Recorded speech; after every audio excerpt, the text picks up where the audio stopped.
Hello, I'm High Heel Knight. This is my Superman 3 pitch meeting reaction.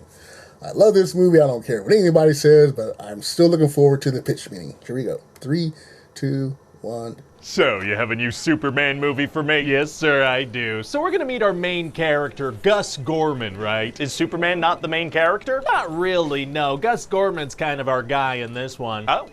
Okay, so what's his deal? Well, he really needs a job, so he takes a computer class, and turns out he's great at computers, which is something you're born with or not good at all at. You know, you can't learn that. Is that how computer programming works? It might be, yeah. So he gets hired at this company and then programs the computer to send him all these fractions of cents that are being lost in payroll. It's a practice called salami slicing. Delicious sounding crimes are tight. Yeah, but the head of the company, Lex Luthor, catches him. Gene Hackman's not doing this one. Oh, okay, the head of the company, Webster, catches him. Oh, great name. What's his deal? Well, he's like Lex Luthor, except you just told me he's not. Interesting character, very cool. So Webster's been looking for a guy good at computers because he wants to control the weather. Which theoretically early 1980s computers can do. See, nobody actually understands computers, so we can say that they can do whatever we want. That's actually a great point, and once this whole computer fad is over, nobody will be any the wiser. Yeah, so this movie's gonna age great. Amazing. So why does he want to control the weather? Well, he wants to destroy Colombian coffee fields so he can control the market. Very evil. Oh, hey, could I hear about Superman a little bit, please?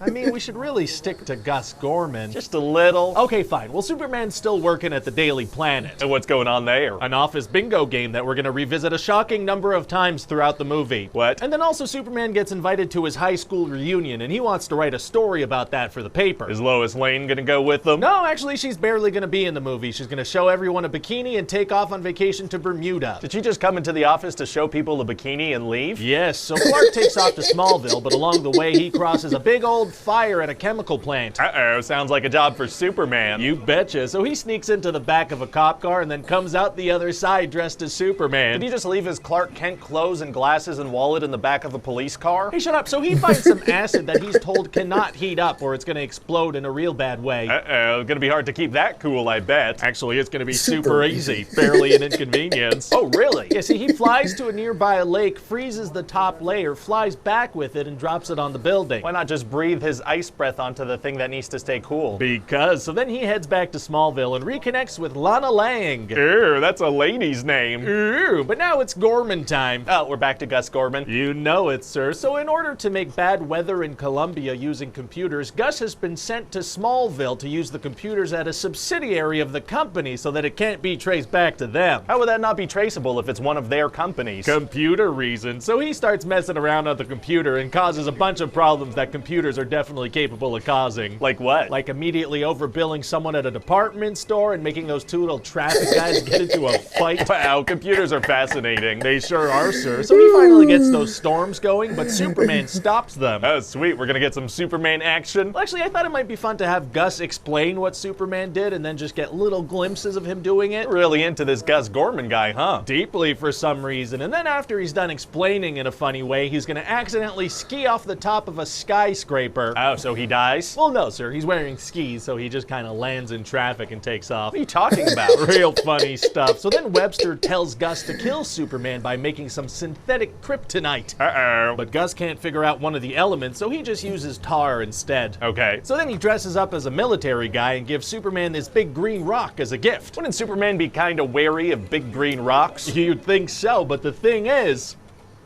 no. Oh, all right. But then since this isn't real kryptonite, it doesn't kill Superman. It just makes him kind of mean. What do you mean? Well, he becomes a little rascal, like he straightens out the Leaning Tower of Pisa and he puts out the Olympic flame. Oh, the fake kryptonite makes him a little prankster? Not just a prankster, sir. He's unhinged. He is? Yeah, like he goes to a bar and he flicks some peanuts at some glass bottles. Whoa, this guy doesn't give a And then this lady that works for Webster seduces Superman into causing a big oil spill in exchange for just going to town on her. Oh. So then our main guy, Gus Gorman, gets Webster to make a supercomputer based on some designs he scribbled onto a napkin. He wouldn't need any more details than that? Absolutely not. So Webster immediately has a giant computer built inside a cave. But how's Superman gonna help if he's now an evil peanut-flicking freak? We'll see Clark and evil Superman separate from each other and have a big old fight. Oh, wow.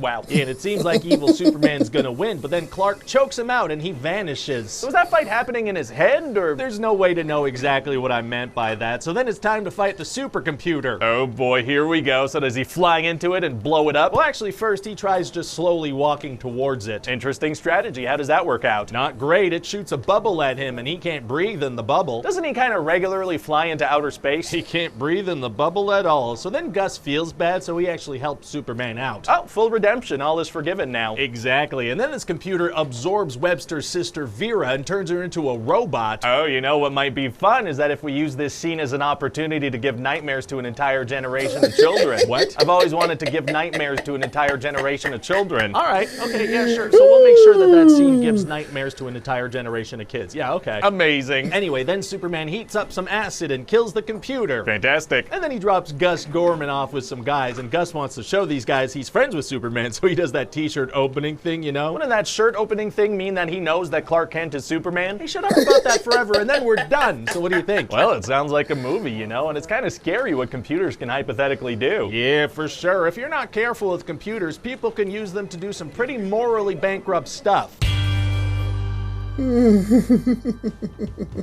Hi, this is Ryan George from The Thing You Just Watched. Please enjoy this slideshow from The Thing You Just Watched.